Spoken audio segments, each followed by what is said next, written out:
नमस्कार, मैं प्रवीण गौतम। आज तक की वेबसाइट पर लोकसभा चुनाव के अब तक के रुझान को देखते हुए जो विश्लेषण छापा गया है, अगर टीवी स्क्रीन पर इस तरह का विश्लेषण सुधीर चौधरी जैसे एंकर कर दे तो बवाल कट जाएगा। शायद बीजेपी ऑफिस से फोन आ जाएगा कि भाई साहब क्या समस्या हो गई, ऐसे तो हकीकत मत दिखाइए। सुधीर चौधरी एक तरफ विश्लेषण करते हैं कि कम वोटिंग का मतलब यह नहीं है कि सरकार बदल रही है, इस तरह का विश्लेषण करते हैं सुधीर चौधरी। दूसरी तरफ आज तक की वेबसाइट पर किस तरह का विश्लेषण किया गया है, आज तक की वेबसाइट पर आप खबर देख सकते हैं। विपक्ष ने इन 6 मुद्दों पर ले ली है बढ़त, क्या होगा बीजेपी के मिशन 400 पार का। इसमें पहला बिंदु यह रखा गया है कि आरक्षण खत्म करने वाली है सरकार। यह जो नैरेटिव है, विपक्षी नेता जो आरोप लगा रहे हैं, यह कहीं न कहीं जनता के बीच काम कर रहा है, यह इस विश्लेषण में बताया गया है।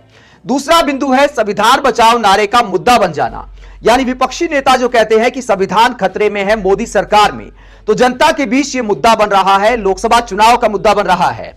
तीसरा बिंदु इसमें बताया गया है कि जेडीएस नेता रेवन्ना का सेक्स स्कैंडल। हालांकि मीडिया ने कोई डिबेट वगैरह नहीं की इस मुद्दे पर, बहुत सारे एंकर इसको लेकर खामोश हैं। उसके बावजूद सोशल मीडिया की वजह से कई अखबारों में इसको लेकर अच्छी खबरें प्रकाशित की गई हैं। उस वजह से यह मुद्दा चुनाव में असर डाल रहा है।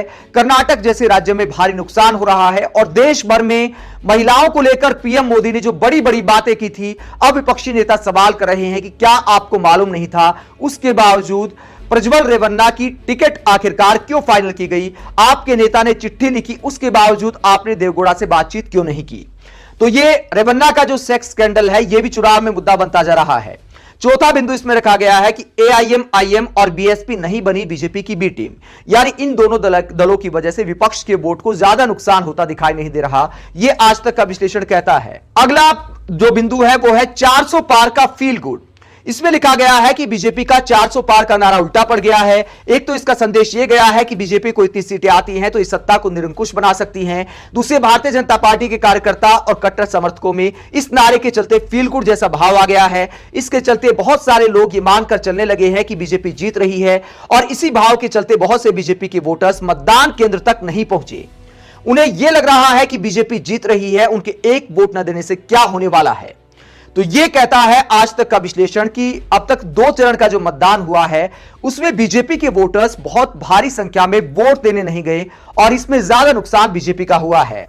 छठा बिंदु लिखा गया है राजपूतों की नाराजगी। राजपूत बीजेपी के हार्डकोर वोटर रहे हैं, पर इस बार गुजरात, राजस्थान और यूपी में इस समुदाय में असंतोष देखा जा रहा है। तो यह विश्लेषण किया है, आज तक की वेबसाइट पर छापा गया है। हालांकि सुधीर चौधरी कहते हैं कि कम वोटिंग का मतलब यह नहीं है कि सरकार बदल रही है।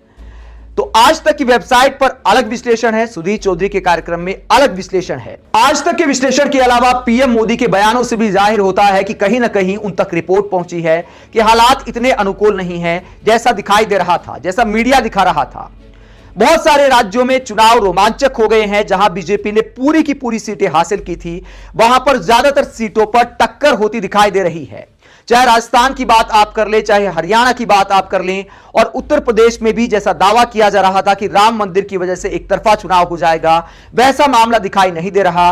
यही वजह है कि मीडिया ये छापने को मजबूर है कि 6 बिंदु पर विपक्ष ने अब पीएम मोदी को घेर लिया है। साथ ही पीएम मोदी के बयान भी बेवजह के नजर आते हैं और जनता इतनी मूर्ख नहीं है जितना शायद पीएम मोदी ने समझ लिया है। चाहे वो मंगलसूत्र छीनने वाले बयान की बात हो, प्रॉपर्टी छीनने वाले बयान की बात हो, और अब जो पीएम को लेकर दावा करते हैं कि हर साल इंडिया गठबंधन का पीएम बदल जाएगा, तो पीएम मोदी के बयान दिखाते हैं कि कहीं ना कहीं उन तक भी रिपोर्ट पहुंची है कि हवा और हालात इतने अच्छे नहीं हैं जैसा कि दावा किया गया था। इसीलिए 400 पार का नारा अब रैलियों से गायब होता जा रहा है और मीडिया वाले भी ये छापने को मजबूर हैं कि 400 पार अब दूर की बात दिखाई दे रही है।